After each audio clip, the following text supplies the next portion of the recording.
Hey guys, tonight we're heading high into the Andes. Into a world where the clouds skim rooftops. Potatoes dry on rooftops, and the smell of toasted corn lingers in the morning air. You're standing in an Incan village at dawn. The chill cuts through your woolen tunic, but there's something oddly cozy about it. Around you, stone houses squat beneath thatched roofs, and the streets are swept clean with llama tail brooms. Somewhere nearby, a woman is grinding maize between two stones. The rhythmic scrape echoing like a soft lullaby. You walk past terraced fields that rise like steps into the mist. Far in the distance, the peaks wear snow like sleepy bonnets, and the sun takes its time stretching over the horizon. You yawn involuntarily. It's early, and the village is only just beginning to stir. But your stomach rumbles. You didn't think to pack trail mix. That was a mistake. So, before you get comfortable, take a moment to like the video and subscribe, but only if you genuinely enjoy what I do here.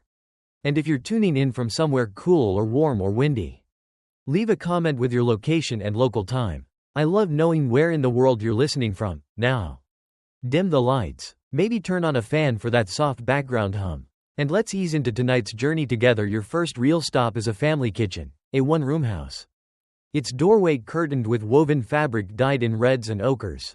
Inside, a clay oven burps out a warm, smoky scent. There's a clay bowl waiting on the table.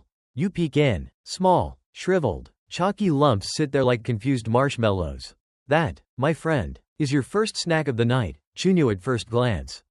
Chuño looks like something you'd find at the bottom of a forgotten kitchen drawer, hard, grayish-white, and distinctly inedible. But these freeze-dried potatoes have been a staple of Andean survival for over 1,000 years. The Inca didn't have refrigerators. They had altitude. And boy did they use it. Chuño begins with bitter wild potatoes, ones that would make modern chefs politely leave the restaurant. Villagers would lay them out overnight on woven mats in open fields.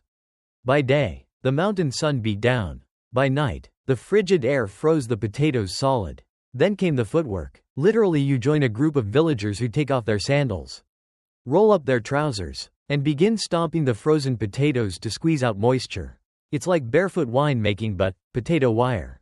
The skin breaks, the water drains, and over a few days, what's left is a shrunken, starchy nugget that can last years. Not months, years. Basically the Incan version of apocalypse-proof food. You nibble one. It's oddly satisfying, dense and dry, with a flavor halfway between a stale biscuit and an earthy ghost.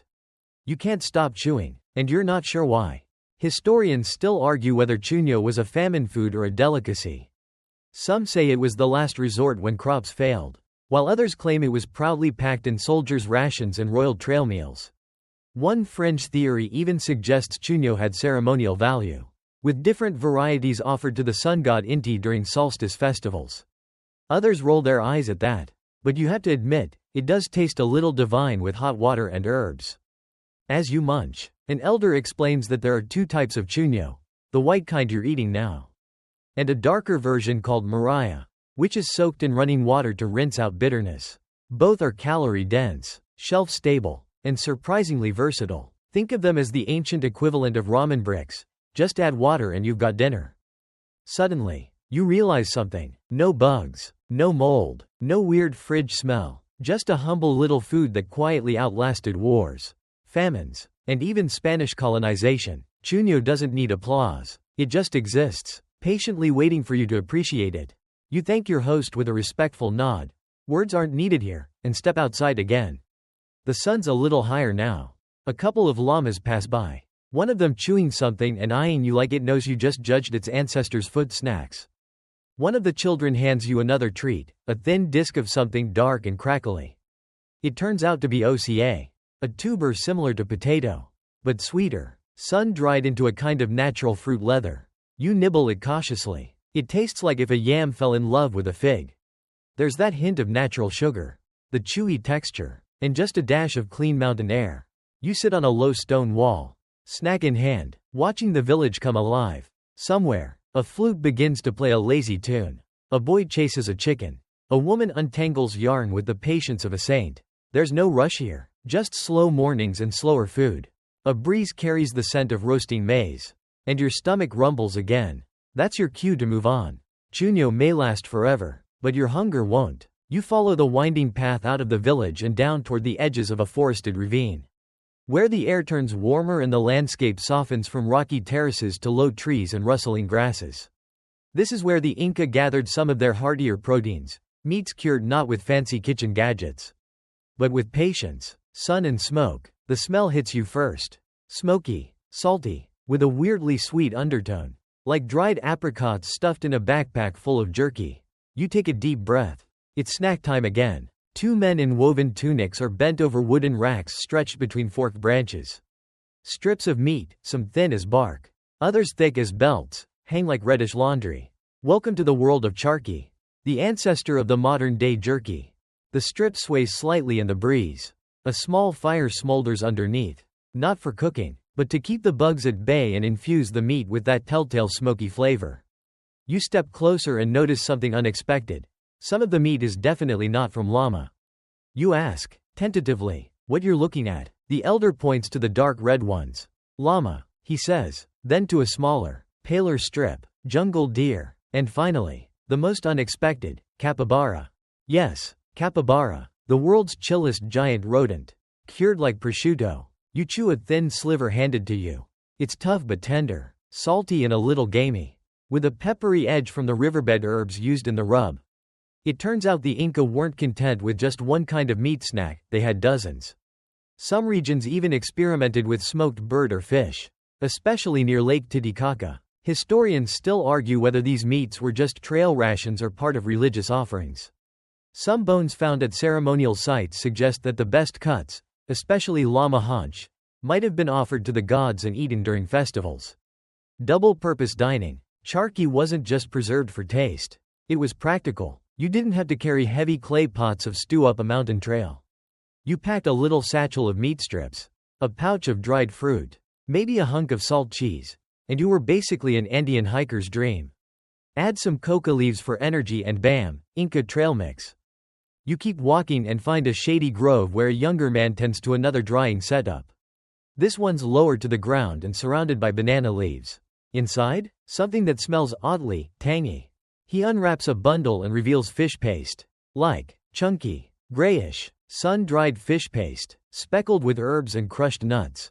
It's called encavado, made from tiny river fish caught just before the rainy season. Spread thin on stone, sun-dried, then crumbled into flakes. It was used to flavor meals or chewed straight like a protein wafer. You try a pinch. It's not bad, kind of like a funky granola bar. If your granola bar was made by Poseidon after a long day. But there's something comforting about it. The flavor is honest, raw, and utterly ancient. And there's even a kind of meatball. No kidding, one recipe, known from oral tradition and still made in some Quechua communities today, involves mincing meat with ground quinoa, herbs, and clay-baked chili peppers, then shaping it into little spheres and drying it until it's harder than your math finals. You'd pop one in your mouth, chew for like 8 hours, and call it dinner. Very paleo, very macho. Oh, and the smoke? That wasn't just for bugs. Some believed different types of wood were chosen for their scent. Mesquite-like shrubs gave a sweetness. Dried eucalyptus added spice. There's one account from a Spanish chronicler who claimed certain regions used wood soaked in chicha beer to give the meat a mild boozy aroma. That might be exaggeration. Then again, historians still argue whether smoke flavor was intentional or just a byproduct of insect defense. Either way, it works. The villagers offer you a leaf-wrapped bundle for the road. Inside are 3 strips of smoked meat, 1 dried pepper, and a puck of hard cornmeal, basically an ancient lunchbox. You accept it like it's the most thoughtful gift ever.